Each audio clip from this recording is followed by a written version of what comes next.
नमस्कार। हमारे इस खास कार्यक्रम शक्ति में सभी दर्शकों का स्वागत है। शक्ति कार्यक्रम एक ऐसा कार्यक्रम है जिसमें हम आपकी मुलाकात ऐसी हस्ती से कराते हैं जिनमें हुनर जज्बे की कमी नहीं होती। आज हमारे शो में हमारे बीच अर्चना फुल जी हैं, जिन्होंने अपनी कलम के माध्यम से समाज के हर मुद्दे को जोर शोर से उठाया, साथ ही साथ नारी शक्ति का भी परिचय दिया। सफलता की कहानी उनकी ज़ुबानी में आज हम मिलने जा रहे हैं सीनियर जर्नलिस्ट अर्चना फुल से। अर्चना जी, आपका हमारे इस कार्यक्रम में बहुत बहुत स्वागत है। नमस्कार। अर्चना जी, सबसे पहले मैं आपसे ये पूछना चाहूँगी कि आपने ये जो करियर अडॉप्ट किया, इसमें आपके लिए क्या चुनौतियाँ थी और आपके लिए कितना आसान था? सबसे पहले तो मैं ये बताना चाहूँगी कि ये करियर मैंने खुद अडॉप्ट नहीं किया, संयोग से पत्रकारिता में आई। मैं क्योंकि पालमपुर से हूँ, तो वहीं पालमपुर एग्रीकल्चर यूनिवर्सिटी में एमएससी एग्रीकल्चरल इकोनॉमिक्स कर रही थी। तो मेरे फादर यूनिवर्सिटी में लैंग्वेजेस के हेड ऑफ़ द डिपार्टमेंट थे। उनकी इच्छा थी कि मेरे बच्चे भी जो हैं लिखने में और रीडिंग में सबसे आगे रहें। तो उन्होंने मुझे प्रेरित किया कि आप क्यों ना, जब तक आपका एमएससी का वाइवा होता है तब तक आप पत्रकारिता की डिग्री कर लो। तो उस समय 1 साल की हुआ करती थी आफ्टर ग्रेजुएशन। तो मैं एमएससी के बाद इधर एचपीयू में आई पत्रकारिता की डिग्री करने, bachelors degree of journalism and mass com. और उसके बाद वापस जाके फिर पीएचडी में एडमिशन ले ली। लेकिन उसके बाद जैसे ही मुझे इंडियन एक्सप्रेस से कॉल आई, क्योंकि उस समय आप देखिए कि बहुत कम लोग जो है डिग्री करके पत्रकारिता में आते थे, तो फिर मेरे फादर ने कहा कि ये बहुत सुनहरी मौका है तुम्हारे पास कुछ नया करने का। तो यूनिवर्सिटी में रहोगे तो यहीं टीचर लगोगे, यहीं से रिटायर हो जाओगे। तो उन्होंने फिर मुझे भेजा और बहुत मुश्किल था शुरू में। चंडीगढ़ में गई तो पालमपुर जैसी छोटी जगह से जब गई तो वहाँ पे थोड़ा इंडिफरेंस भी होता है सिटी के लोगों में। दूसरा ये कि जो हम साइंस के स्टूडेंट्स होते हैं उनका अंग्रेज़ी में भी हाथ तंग होता है। तो धीरे धीरे फिर सीखा मैंने सब कुछ। इतनी मोटी डिक्शनरी में ऑक्सफोर्ड के अपने साथ रखा करती थी उस समय। लेकिन जैसे जैसे मैं आगे बढ़ती गई फिर धीरे धीरे मुझे लगा कि नहीं, मैं तो बनी इस प्रोफेशन के लिए थी। मुझे बहुत ही अच्छा लगा। जी। जब अर्चना जी, जब आपने अपना करियर शुरू किया तब रेडियो और अखबार का समय था। तो उस टाइम आपके लिए, एक महिला होने के नाते, आपके लिए क्या क्या चैलेंजेस थे? जी बिल्कुल। जब मैंने करियर शुरू किया 1993 में, पहले मैंने पालमपुर से रिपोर्टिंग शुरू की थी एज अ स्ट्रिंगर, जैसे कि हर जर्नलिस्ट उस समय करता था। तो उस समय तो हम टेलीग्राम भेजा करते थे या मैं बाय पोस्ट भी अपनी स्टोरी भेजा करती थी। तो धीरे धीरे फिर हम लोग टाइपराइटर पे आए और फिर कंप्यूटर्स मिले हमें। लेकिन सबसे बड़ा चैलेंज ये था कि जैसे मोबाइल्स नहीं थे उस टाइम, तो हमें हर जगह जाके जो है वो बात करनी पड़ती थी। टेलीफोन्स थे लेकिन टेलीफोन पे आपको इन्फॉर्मेशन उतनी कंप्लीट नहीं मिलती थी। आजकल तो ये है कि व्हाट्सएप है, और मोबाइल है, फ़ोन करो, साथ में पिक्चर्स मंगवा लो स्पॉट की। हमें हर जगह स्पॉट पे जाना पड़ा करता था। और मुझे लगता है कि वो बहुत अच्छा समय था, क्योंकि हम जाकर सारी चीज़ों को वेरीफाई करते थे। और कभी भी लिखते हुए मुझे ये नहीं लगा कि ऐसा तो नहीं कि मैं कुछ गलत लिख रही हूँ। क्योंकि जब आपके पास फैक्ट्स हैं, आप स्पॉट पे जाते हो, तो पत्रकारिता मेरे हिसाब से वो ज़्यादा आसान पत्रकारिता थी। हालांकि समय उसमें बहुत लगता था। कि जैसे मैं आपको बताऊं कि एक्सीडेंट हो गया कहीं, आजकल तो कोई नहीं जाता एक्सीडेंट स्पॉट पे, पर हम लोग छोटे छोटे एक्सीडेंट्स भी होते थे तो जाते थे। मिलिटेंट अटैक हो गया चंबा में 1998 में, तो दोपहर को पता लगा, उसी समय भागना पड़ा वहाँ पे। और फैक्स हुआ करती थी उस समय मेरे पास, कि टाइप किया अपना टाइप की स्टोरी और फैक्स पे भेजी। तो फैक्स भी मैंने गाड़ी में ही रख ली और वहाँ जाके किसी पीसीओ पे अटैच की फैक्स स्टोरी भेजने के लिए। तो इस तरह के चैलेंजेस थे। लेकिन मुझे लगता है कि वेरिफिकेशन जो है हम स्पॉट पे किया करते थे, तो वो ज़्यादा अच्छी पत्रकारिता थी। जी। तो अर्चना जी, जब ये आपने प्रोफेशन, तो आपको किसी से मोटिवेशन मिला या आप मोटिवेट हुए इस चीज़ प्रोफेशन में आने के लिए? जी बिल्कुल। जैसे मैंने पहले बताया कि मेरे फादर ने मोटिवेट किया पहले तो, और फिर उसके बाद जब मैं चंडीगढ़ में इंडियन एक्सप्रेस में थी तो वहाँ पे हमारे जो एडिटर थे मिस्टर कंवर संधू, उन्होंने बहुत मोटिवेट किया। उन्होंने जिस दिन मैंने पहली बार वहाँ पे ज्वाइन किया था, तो उन्होंने मुझे 2 ही चीज़ें बताई थी। एक तो ये कि तुम छोटी जगह से आई हो, तो ये मत समझना कि यहाँ पे कदम कदम पे लोग तुम्हारी जो है हेल्प करेंगे। दूसरा ये कि आप अपने से कम्पीट करें, कि जर्नलिज्म जो है हाईली कॉम्पिटिटिव फील्ड है और आपको स्टोरी मिस नहीं करनी होती इसमें। लेकिन अगर मिस हो गई तो कोई बात नहीं, ये नहीं कि कुछ भी गलत फलत लिख दिया अगले दिन कवर अप करने के लिए। तो उन्होंने बताया था कि अपने से compete करो, और मुझे ऐसा लगता है कि पूरा जीवन मैंने उन्हीं की मोटिवेशन से काम किया, और खुद भी मैं बहुत सेल्फ मोटिवेटेड रहती हूँ कोई भी अच्छी स्टोरी करने के लिए। जी। आपने बताया कि अर्चना जी आपने इतनी सारी स्टोरीज़ की, तो आपने किन-किन क्षेत्रों में काम किया? कोई स्पेसिफ़िक बीट है जिसके बारे में आप हमें बताना चाहते हैं? मुझे लगता है कि मैं बहुत लकी हूँ कि मैंने चंडीगढ़ में एक सिटी न्यूज़पेपर में भी काम किया। फिर उसके बाद मैंने डिस्ट्रिक्ट हेडक्वार्टर धर्मशाला में काम किया, जहाँ पे आपको मालूम है कि टिबेटन गवर्नमेंट इन एग्ज़ाइल है। Yes, तो yes. टिबेटन इश्यूज़ भी बहुत अच्छे से समझे और उनको कवर किया। और उसके बाद मैं पिछले 21 साल से शिमला में हूँ, तो एज अ स्टेट कॉरेस्पॉन्डेंट। तो हर तरह की स्टोरी मैंने, मतलब मैं ये कहूँगी कि आई एम हार्डकोर जर्नलिस्ट, कि मैं हर तरह की स्टोरी करने के लिए ट्रेंड हूँ। लेकिन जैसे जैसे हम प्रोफेशन में आगे बढ़ते हैं तो कोई ना कोई इंटरेस्ट हमारा डेवलप होता है, और मुझे ऐसा लगता है कि मेरे केस में सोशल डेवलपमेंट की जो स्टोरीज़ हैं या विमेन डेवलपमेंट की जो स्टोरीज़ हैं, मैं अगर मुझे कोई ऐसी स्टोरी मिल जाए तो मैं ट्रैवल करके भी चली जाती थी कि नहीं, ये स्टोरी तो मुझे करनी है। वो स्टोरीज़ मैंने कभी छोड़ी नहीं। और उसमें मैं आपसे ये साझा करना चाहूँगी कि जो 2 मुद्दे हिमाचल के जो मेरी कलम से लगातार उठते रहे, और उनका काफ़ी फ़र्क उन लोगों को भी पड़ा। हिमाचल प्रदेश में आपको मालूम है कि विमेन जो है, हालांकि इतनी ज़्यादा पढ़ी लिखी नहीं होती, लेकिन प्रोग्रेसिव बहुत है अपनी आवाज़ उठाने के लिए।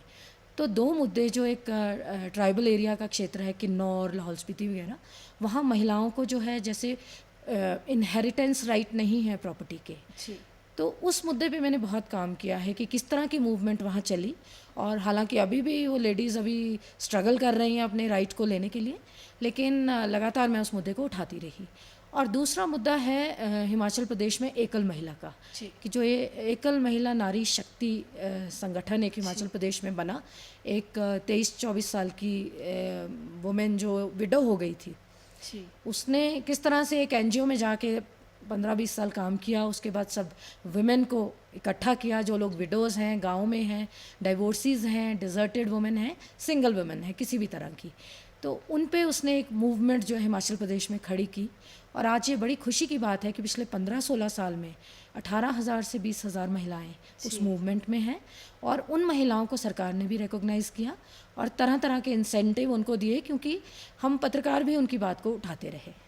तो वुमेन इश्यूज़ मुझे लगता है मेरे लिए बहुत ही एक कंसर्न का विषय रहा है। अर्चना जी, जैसे हिमाचल जैसी टफ टेरेन में 90 के दशक में काम करना आपके लिए एक महिला होके कितना बड़ा चैलेंज था? जी बिल्कुल, बहुत बड़ा चैलेंज था, क्योंकि आप देखिए 90 के दशक में बहुत कम महिलाएं आती थी पत्रकारिता के क्षेत्र में, हिमाचल प्रदेश की अगर मैं बात कहूँ। लेकिन क्योंकि मेरी ग्रूमिंग ऐसे माहौल में हुई कि मैं और मेरा भाई दोनों को आप ये समझें कि बराबर के रिसोर्सेज और बराबर की पढ़ाई सब कुछ हमने बराबर का किया, और कभी ये एहसास नहीं होने दिया कि आप एक गर्ल हो या आप एक महिला हो। तो वो एक जो जेंडर वाला चैलेंज है वो मुझे अपने प्रोफेशन में कभी फेस नहीं किया मैंने।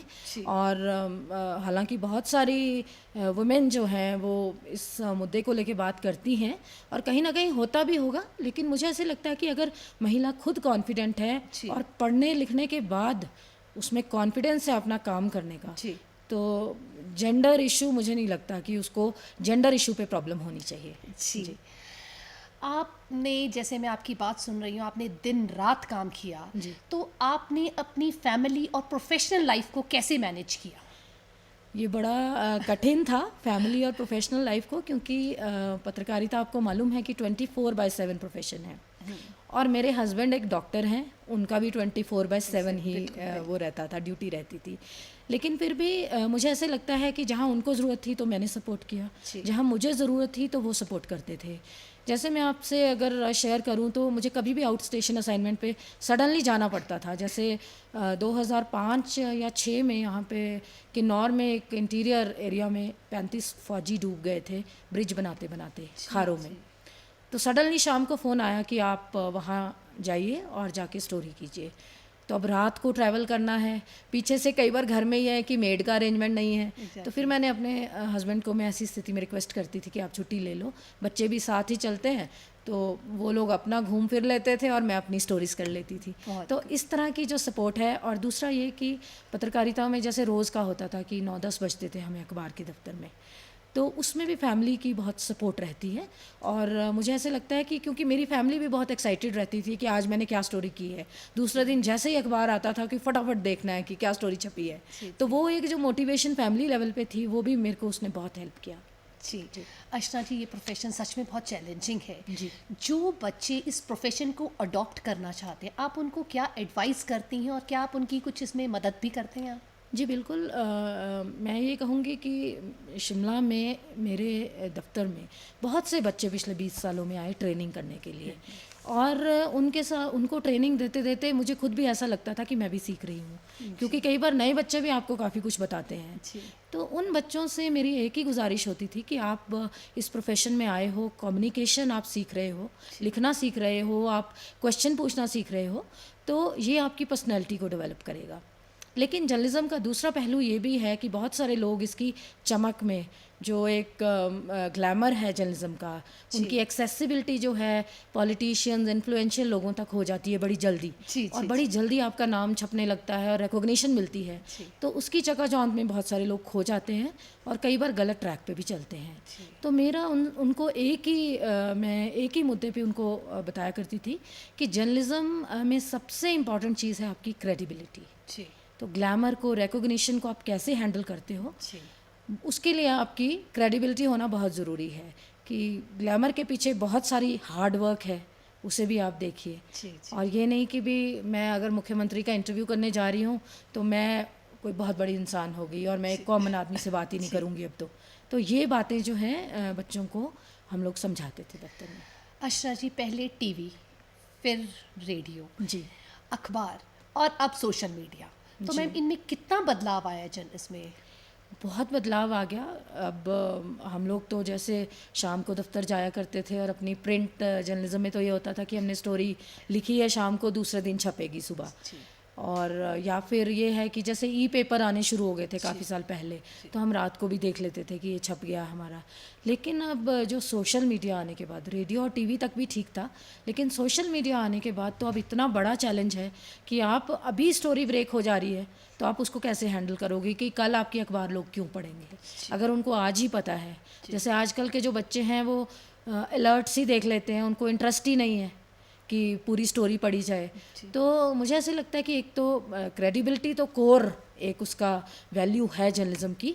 डिजिटल मीडिया के में आप देखिए जैसे क्रेडिबिलिटी कम होती जा रही है अब मीडिया की, कि आप सडनली ब्रेक कर देते हो कोई चीज़ और सारी जगह वायरल हो रही है और उसके बाद बैक ट्रैक करते हो और उसकी फिर भरपाई हो नहीं पाती जब आप उसकी कंट्रडिक्शन करते हो। तो क्रेडिबल न्यूज़ दें तो डिजिटल मीडिया भी बहुत अच्छे से एक सोशल डेवलपमेंट के लिए एक बहुत अच्छा टूल है, वो यूज़ हो सकता है। ठीक है मैम, आपकी जो सफलता की कहानी है वो सच में प्रेरणादायक है। पर मैम, मैंने ये सुना है अर्चना जी कि आपके हस्बैंड जो हैं उनको भी पद्मश्री मिला है, तो आपने अपने सफलता के करियर के साथ साथ कहते हैं कि आदमी की जो तरक्की के पीछे एक औरत का हाथ होता है, तो मैम थोड़ा इसके बारे में बताएंगे आप हमें? ये तो मुझे लगता है उन्हीं को पता होगा कि मैंने हेल्प की है कि नहीं। लेकिन ये मैं ज़रूर कहूँगी कि जर्नलिज्म में जो चैलेंजेस थे वो प्रोफेशन के शुरुआती दौर में ज़्यादा होते हैं। और जो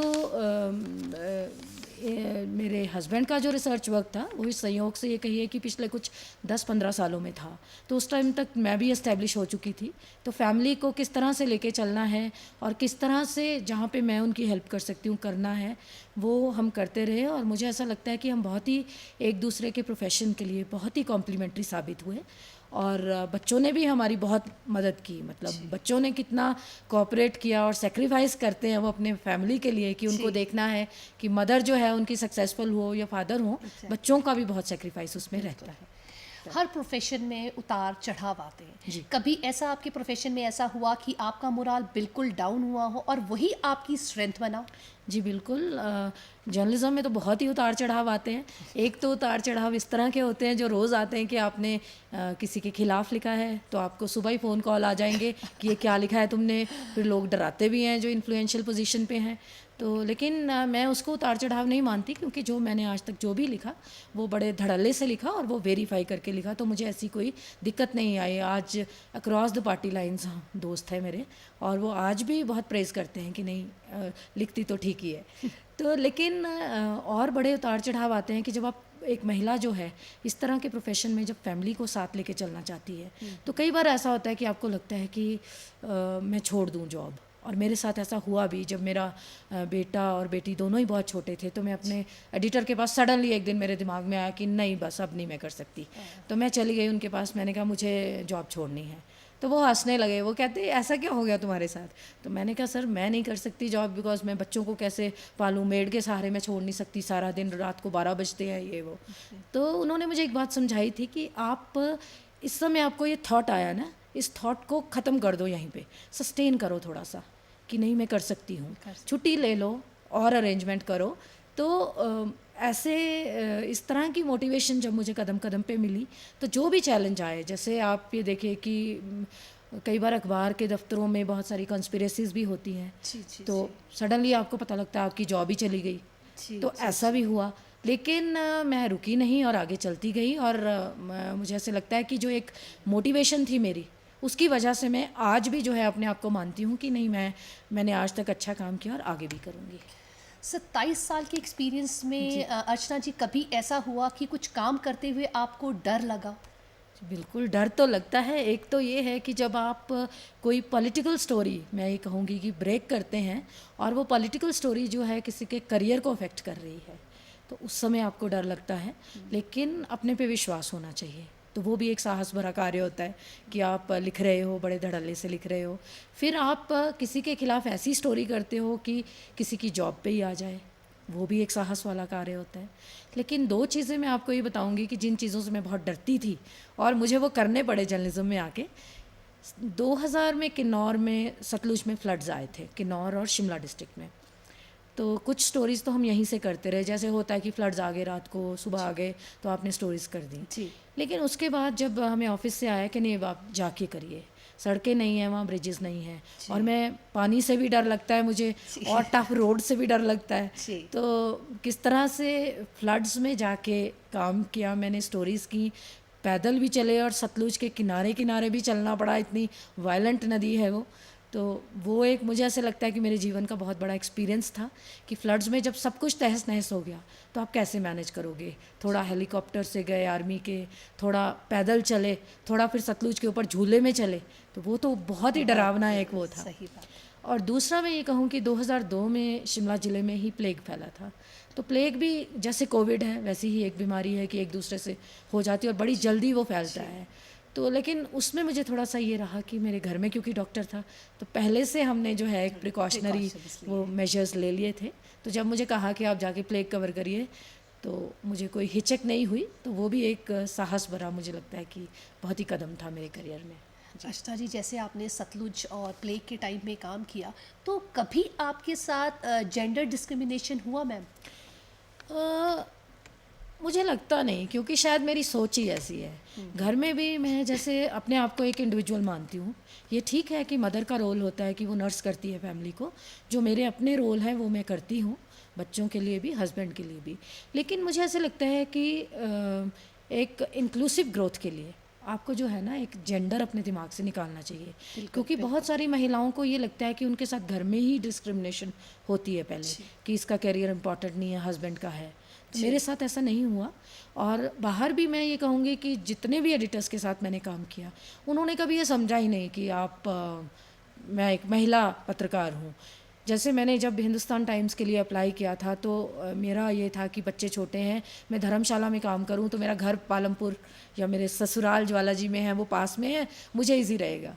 तो मेरे एडिटर ने मुझे कहा कि नहीं आप शिमला जाइए, वहाँ चैलेंज है आपके लिए, घर से दूर रह के काम करोगे तभी शेप अप होगे। तो मुझे लगता है अखबार वालों ने भी कभी मुझे महसूस नहीं होने दिया कि you are a woman. So I am a individual, I am a journalist. मैंने अपने आप को हमेशा प्रोफेशनल माना है और कॉन्फिडेंस के साथ काम किया, इसलिए मुझे नहीं लगता मेरे साथ कभी डिस्क्रिमिनेशन सोसाइटी में ऐसी हुई है। जी। आपने एक नारी शक्ति का बहुत ही अच्छा परिचय हमें दिया और बताया।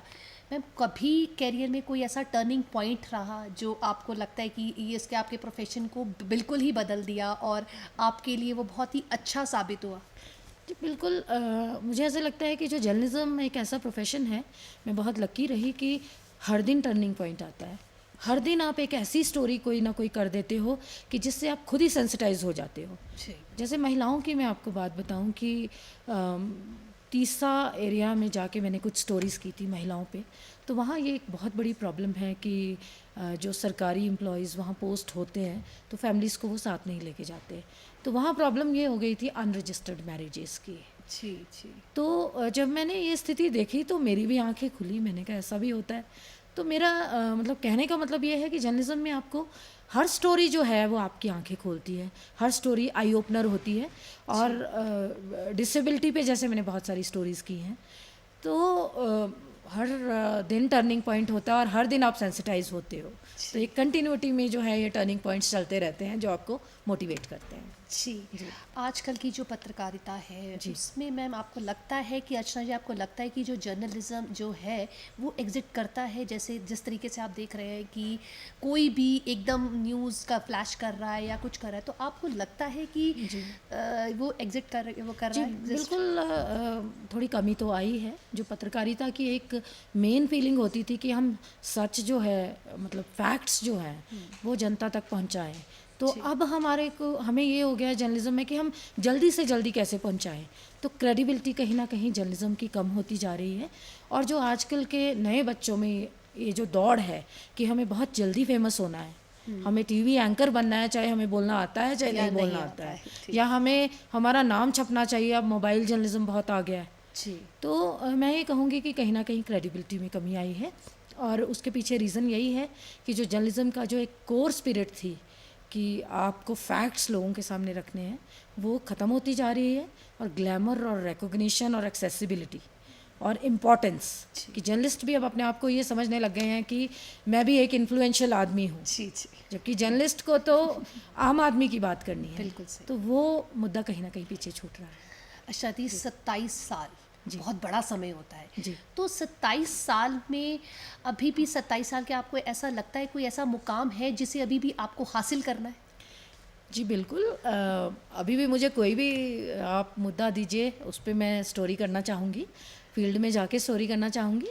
लेकिन मुझे ऐसा लगता है कि 27 साल में मैंने जैसे विमेन पे आपको बताया बहुत स्टोरीज़ की, मैंने एनवायरनमेंट पे बहुत स्टोरीज़ की, पब्लिक हेल्थ पे बहुत स्टोरीज़ की। तो अब मुझे लगता है कि अब मेरे पास इतना मटेरियल है और इतनी इनसाइट हिमाचल प्रदेश की हो गई है कि मैंने हर नुक एंड कॉर्नर पे जाके स्टोरीज़ की हैं। अब समय है उनको कंपाइल करने का। तो मैं कुछ एक बुक्स पे काम कर रही हूँ और वो मेरे जर्नलिस्टिक जो भी करियर मेरा रहा है उसको आगे बढ़ाते हुए मैं उसको लिखूँगी। जी। जो ये कोविड का समय था, फ्रंटियर वॉरियर की तरह ही आप सब जर्नलिस्ट ने काम किया। तो उस टाइम आपका टाइम मैम कैसा, अर्चना जी, कैसा था कि वो बहुत डिफ़िकल्ट, आपको क्या फेस किया? जी, कोविड का समय देखिए सबके लिए बहुत डिफ़िकल्ट था। एक तो अनप्रेसिडेंटेड था कि ना तो सरकारों को समझ आया, ना डॉक्टर्स को समझ आया, तो पत्रकार तो उन्हीं से पूछ के सब कुछ करते हैं। जी। तो एक तो बहुत ही डिफ़िकल्ट टाइम सबके लिए रहा as a individual, as a professional. और सबसे बड़ा चैलेंज जो ये था जो वर्क फ्रॉम होम मैं मानती हूँ, क्योंकि पत्रकार जो है जब तक बाहर नहीं जाएगा तब तक वो क्या स्टोरी लिखेगा, इधर उधर से सुन के तो आपकी स्टोरी नहीं हो सकती। तो मुझे ऐसे लगता है कि थोड़ा सा पत्रकारिता में कोविड के समय में डिग्रेडेशन भी हुई कि आप घर बैठे बैठे जो है इधर उधर से लोगों से बात करके स्टोरीज़ कर रहे हैं। ये ठीक है, एक मतलब 1 हफ्ता 2 हफ्ते 3 हफ्ते भी चल जाएगा क्योंकि आपके पास समझ है फील्ड की। लेकिन फील्ड में ना जा पाना जो है, मुझे लगता है कि वो सबसे बड़ा जो है एक जर्नलिस्ट के लिए जो है कि दुविधा रही कोविड में। और वैसे थ्रेट तो था ही कि आप जा रहे हैं तो एक्सपोज हो रहे हैं। जी।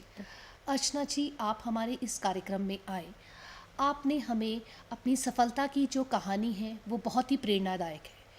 तो मैं आशा करती हूँ कि हमारे दर्शकों को बहुत ही प्रेरणा मिली होगी कि एक आपने ऐसे प्रोफेशन के साथ एक महिला शक्ति का भी बहुत परिचय दिया कि आपने ऐसी फील्ड्स में काम किया जहाँ पे करना बहुत मुश्किल था। आपकी जो सफलता की कहानी सच में बहुत प्रेरणादायक